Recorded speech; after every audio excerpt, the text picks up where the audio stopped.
बिहार से बड़ी खबर, जहां पर सरकार बनाने की कवायद तेज हो गई और बीच खबर यह है कि राजभवन पहुंचे नीतीश कुमार। राज्यपाल को सौंपेंगे नीतीश कुमार इस्तीफा, नई सरकार बनाने का दावा भी पेश करेंगे। 10वीं बार सीएम पद की शपथ लेंगे नीतीश। सम्राट चौधरी और विजय सिन्हा पर एक बार फिर से भरोसा जताते हुए डिप्टी सीएम उन्हें बनाने की तैयारी की जा रही है। तो बिहार में नई सरकार के गठन की बड़ी तस्वीर आपके सामने। राज्यपाल से मिलने पहुंचे नीतीश कुमार। रुपेश कुमार इस वक्त हमारे साथ, हमारे सहयोगी जुड़ रहे हैं। रुपेश, नई सरकार का गठन अब होने की ओर बहुत तेजी से एनडीए बढ़ रहा है और बहुत हद तक तस्वीर साफ भी हो चुकी है। राजभवन पहुंचे नीतीश कुमार, क्या तस्वीरें वहां से मिल रही हैं इस वक्त? देखिए, बिल्कुल तस्वीर बिल्कुल साफ हो चुकी है और तस्वीर जो यहाँ मिल रही है वो ये कि समर्थकों का भारी हुजूम है। नीतीश कुमार अपने सहयोगी दलों के साथ इस वक्त राजभवन में मौजूद हैं। उन्होंने अपना इस्तीफा भी सौंप दिया है और दूसरे हाथ से उन्होंने समर्थन का पत्र भी सौंपा है, यानी कि सरकार बनाने का दावा भी नीतीश कुमार ने पेश कर दिया है। और अब से कुछ देर बाद राजभवन उन्हें कार्यवाहक मुख्यमंत्री के लिए निर्देश दे सकता है, यानी कि अगले कुछ घंटों के लिए नीतीश कुमार अब कार्यवाहक मुख्यमंत्री रहेंगे।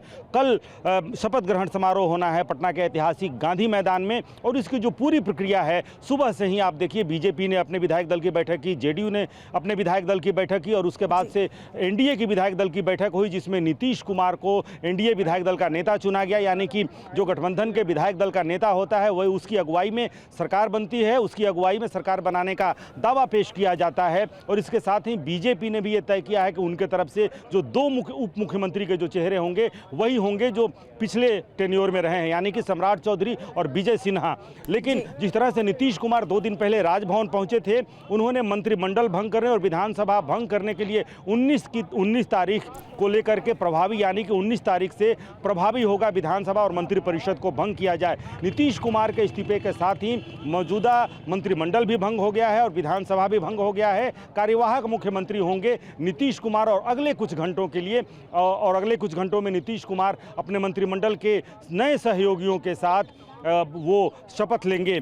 नए यानी कि पुराने चेहरे भी होंगे, उसमें कुछ नए चेहरे भी हो सकते हैं। अब सवाल सिर्फ यही है, मुख्यमंत्री कौन होगा इसका जवाब मिल गया, उप मुख्यमंत्री कौन होंगे इसका भी जवाब मिल गया। अब जो सवाल सबसे बड़ा है वो ये है कि उप मुख्यमंत्रियों और मुख्यमंत्री के साथ मंत्री के रूप में कौन कौन लोग शपथ ले रहे हैं, जेडीयू से कौन होंगे, बीजेपी से कौन संभावित चेहरे हो सकते हैं, उसको लेकर अगले कुछ घंटे तक कयासबाजियां चलेंगी, सियासी गलियारे में चर्चा होगी। लेकिन सुबह होते ही इस सवाल पर भी विराम लग जाएगा कि चूंकि सूची सामने आ जाएगी कितने मंत्री शपथ लेंगे, क्योंकि सारे 36 मंत्रियों की जो यहाँ पर कैपेसिटी है, सभी 36 मंत्री शपथ साथ में नहीं लेंगे। जैसे आप जानकारी दे रहे हैं, स्पेस बचा करके रखा जाएगा, बाद में मंत्रिमंडल मंत्री कौन होंगे उनको लेकर रहस्य बरकरार है, जो कल सुबह तक वो भी काफी हद तक साफ हो जाएगा। राजभवन नीतीश कुमार के साथ चिराग पासवान और उपेंद्र कुशवाहा भी पहुंचे हैं। शुक्रिया आपका जानकारी के लिए। और जैसा बहुत विस्तार से रुपेश हमें बता रहे थे, इससे पहले आज बीजेपी और जेडीयू विधायक दल की बैठक हुई, जिसमें दोनों दलों ने अपना नेता चुना। बिहार में प्रचंड जीत के बाद एनडीए के प्रमुख घटक दलों ने अपने नेता का चयन किया। पटना में मुख्यमंत्री आवास पर जेडीयू विधायक दल की बैठक हुई, जिसमें मुख्यमंत्री नीतीश कुमार को सर्वसम्मति से नेता चुन लिया गया। तो वहीं बीजेपी के नवनिर्वाचित विधायकों की बैठक में पार्टी के वरिष्ठ नेता सम्राट चौधरी को विधायक दल का नेता और विजय सिन्हा को उपनेता चुना गया। विधायक दल के नेता के रूप में श्री सम्राट चौधरी जी और उपनेता के रूप में श्री विजय कुमार सिन्हा जी को सर्वसम्मति से नेता और उपनेता चुना गया है। और भारतीय जनता पार्टी की ओर से ये जोड़ी हिट भी है और यह जीत का भारतीय जनता पार्टी के नाते चौका है। हरियाणा, महाराष्ट्र, दिल्ली, अब बिहार आगे के लिए तैयार। कल पटना में गांधी मैदान में नई सरकार के शपथ ग्रहण की तैयारियां चल रही हैं। इसमें प्रधानमंत्री नरेंद्र मोदी और एनडीए के देश भर के दिग्गज नेता और एनडीए शासित राज्यों के सीएम और डिप्टी सीएम शामिल होंगे। और बीजेपी विधायक दल का नेता और उपनेता चुने जाने पर सम्राट चौधरी और विजय सिन्हा ने क्या कहा है, सुनिए। धन्यवाद और सभी विधायकों को धन्यवाद देता हूं, जिन्होंने लगातार दूसरी बार मौका दिया है पार्टी का नेतृत्व करने का। और आदरणीय प्रधानमंत्री जी के सपने को बिहार में जन जन तक पहुंचाने का काम किया जाएगा।